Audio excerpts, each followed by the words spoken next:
Ilungu lesigungu esiphezulu seANC uEnoch Godongwana sinxuse izakhamuzi zaseNelson Mandela Bay ukuba ke zinike iqembu elinye ithuba okhethweni ke lohulumeni bezindawo ngonyaka ozayo.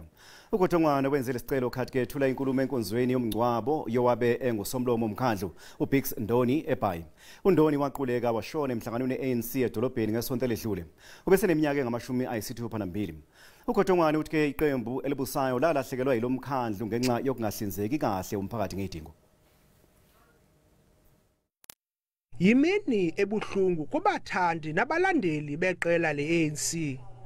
Izihlobo, usapho nosomashishini, amagosa kaRhulumente ebekhona ukuzokudidlelanhle kuBicks Ndoni. Lo kaNdoni wazibandakanya nezopolitiko ngonyaka 1978 kwidolophana yaseTinarha.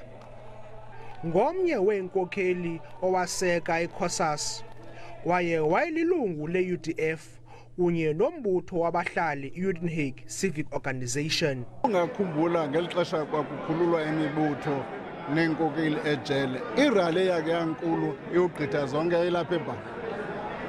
Ibonakalisa loo nto uba abantu baseBhayi bayayixhasa i-African National Congress.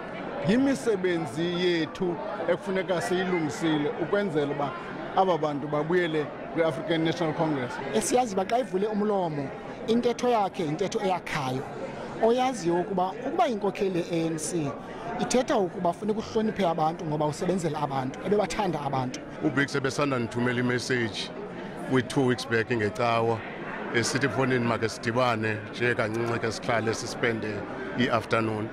So ukuyiva kwami lento endikhubekise kakhulu into ova kwami into obuwile lento. Ndinguzolani Moya wendaba zeSABC seBhayi.